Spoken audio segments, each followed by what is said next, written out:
Today we have a very special guest on the podcast, Nick Green, Hitfit's very own first franchisee and head coach of the Hitfit Fire team and father of the famous Harvey Green.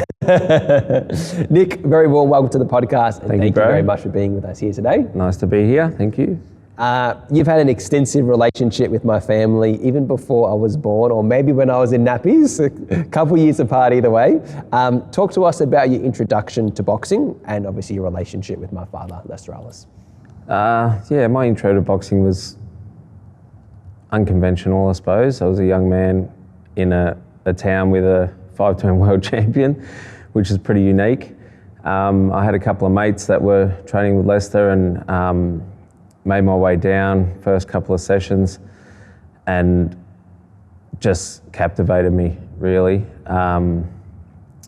Your dad, obviously with his success, was a big motivator for everyone around him, idolised him, watched him fight growing up amongst a lot of other fighters, but to know that he was in our town and I had access to that was phenomenal. So that's basically the introduction.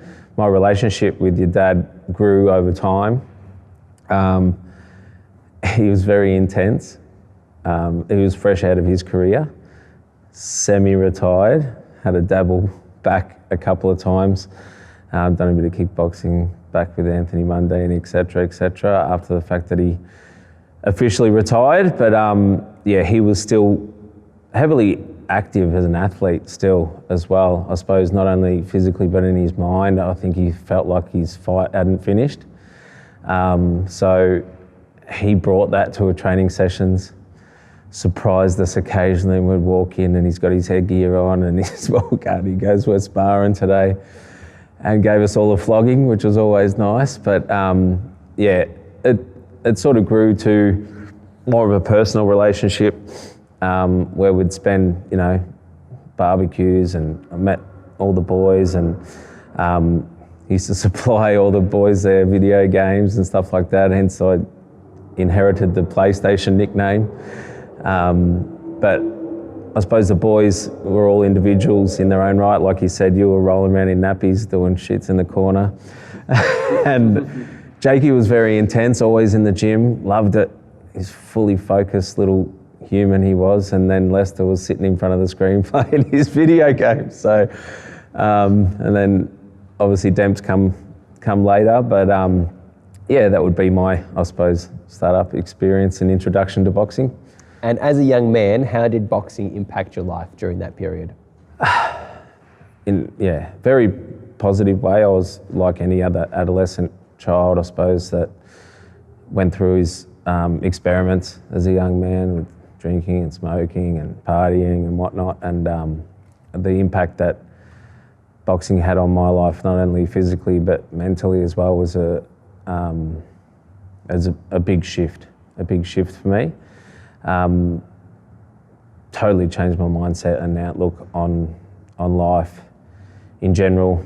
Not about health and fitness, but just resilience and fortitude and just, I suppose, hard work, and what it takes. Seeing, the trophies in your dad's trophy room and the hard work it took for him to get there, and the respect that's earned to get there, is sort of just, changes your outlook a lot. You boxed for a number of years. Why did you ultimately stop boxing, and kind of what brought you back to the sport? One in the same, actually.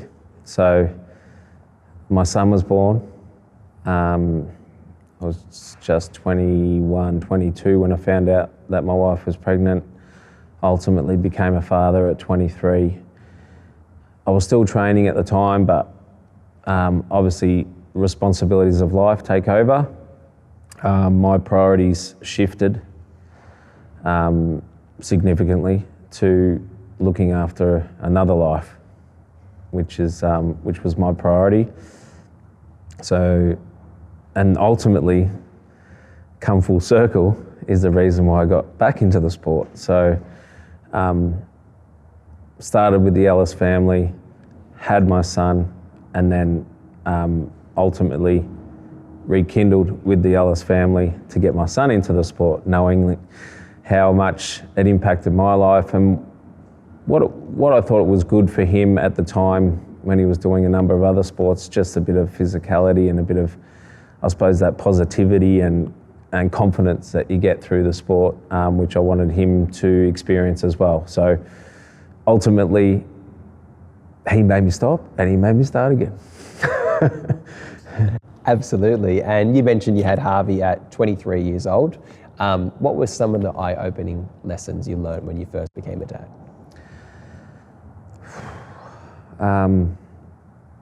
Being responsible for another life and not your own.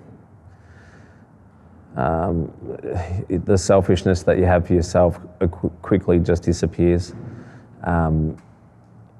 Ultimately, your work-life balance is significantly changed. Your responsibilities and your mindset shifts to a space where no one can stand in your way on looking after your family. I found myself in a professional space where I was a young man. I was in charge of a lot of other more experienced people than me. Ultimately, I had the courage to put my hand up to lead, and then had a lot of pushback from senior people that were under me, and basically the drive I had at the time with a fresh family, no one could compete with that. So it was get out of my way or you're in my way. And that was about it. No, I'd love to hear it, mate. And your son Harvey, from what he tells me, was quite the star in school. He'll tell you. Was there anything, and obviously a big part of that was sports. You know, he was, from what he tells me, very athletically inclined and just his willingness to have a crack. Was there anything you did in your parenting style to, I guess, help aid that process and give him the confidence to put his hand up and have a go at things and ultimately get really good at them? Yeah, I think that's a bit of monkey see, monkey do. Growing up, I was sort of athletic, pick up a ball, I could do any sport. He was very similar to me, so I don't know if it's hereditary, but I think he was about 10 months, 11 months, years, and he was running. Like, not crawling, he was running. I remember fondly his first birthday we had at the house, and I mean, he was still in nappies, it was only his first birthday, but he'd already been running and his hand-eye coordination was already good, kicking balls around, and I remember him walking around with a plastic golf set, one of those junior golf sets, and he'd just flushing balls with one hand, just whack, whack, flushing balls, and he was always, I suppose, gifted in that respect, and then moved on to primary school, little athletics, got him into that as I was doing that as a junior. He was fast, he was agile, he could jump, he could run, he could do it all, you know. So ultimately that led him into a number of other sports, mainly football, which I coach as well. So the influence from me as a junior athlete, I believe I was there his whole journey, obviously as his father, but then from a coaching perspective as well through his junior football.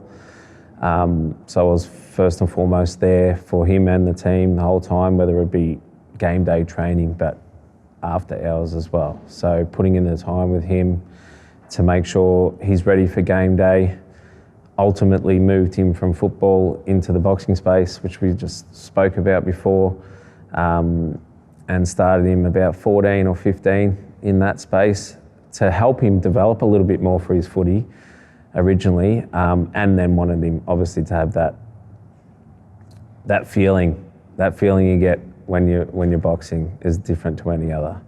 So I feel I did influence him in his upbringing with his sport and his athleticism and stuff like that. As a father-son relationship, you're always there and you're always pushing, you always want him to compete, you always want him to be that little bit extra. And you almost try and relive yourself through your son. But to his credit, he had it all in spades, you know, so it was pretty easy to coach in the end. And fast forward to when we opened up Hitfit in your hometown of Melton. I remember discussing Hitfit at your 40th birthday dinner that our family went to. And then one thing led to another, and you became a coach at Hitfit, and obviously had a real passion for helping people not only learn boxing, but also compete in boxing. Talk to us about the early stages of your coaching journey, and do you think your life experiences helped you become a good coach? I think it definitely does. All the experiences that we've just spoken about obviously help guide young athletes in the right direction. From personal experiences to being that father figure, I think I remember early days when I started doing PTs, I had a couple of younger kids to start with, and I think that father figure mentality sort of helped develop them as young humans, and then ultimately shifting to adults and athletes, amateur athletes as well. I think the father figure just sort of comes naturally now. And it does come across in coaching when you're trying to be a mentor, you're trying to teach, you're trying to communicate, you're trying to be a psychologist, a doctor, everything all in one, you know. I definitely, the life experiences do help you, I suppose, deliver more as a coach. So yeah, definitely has helped, bro. No, absolutely. And now 6 years later, you're the head of our fight team and you've produced multiple state and national champions. What's one thing you learnt about how to bring the best out of your fighters? I think for me, it's being calm in the moment, being able to be, trust the process, know that they've done the hard work, and being calm ultimately in the storm is the best thing for any athlete, depending on whether it be football, boxing, or whatever the sport may be. The more controlled you are of your emotions in the moment, helps you perform better, I believe.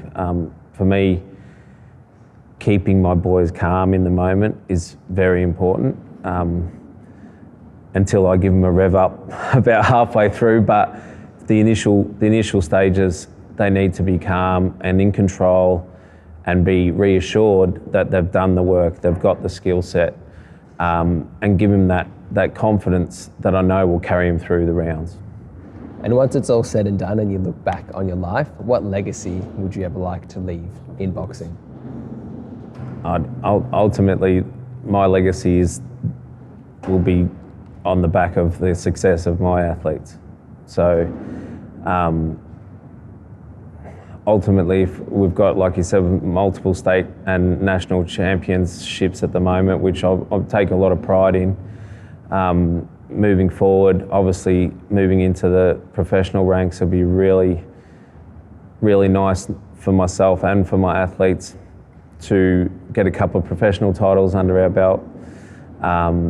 And as far as legacy goes, I mean, again, it's going to come down to the success of the people that I teach and I coach. That's where my legacy will lie and die. And what's the ultimate goal? The ultimate goal, the crown, brother. The crown, a world championship would be the ultimate goal. Like, it seems so far away, but we've come so far in such a short time. It might be closer than we think. So fingers crossed, bro. 100%, mate. Absolutely. And in addition to coaching, you're our first franchisee alongside your wife, Tennille, and son, Harvey. Does it feel surreal how things have worked out since you first started training with my dad in his garage? Absolutely, it does. Yeah, it's funny how things work out and come full circle. We've sort of, I suppose, gone from the start of this interview right around full circle as well. So from the time I started with your dad now to where we are, it's just like it was meant to be, sort of thing, you know what I mean? So the stars all aligned, so to speak, and from early days through that time when we re-engaged with halves and then to where we are now, it is very surreal, you know, but it's a good real. It's something that we're all passionate about now, and it's good to see it come to fruition, you know. 100%. And obviously owning your own Hitfit gym, you're training a number of people, obviously not all of them want to fight. Some people just want to do boxing as a form of fitness. Even if someone doesn't want to compete, how can boxing impact their life?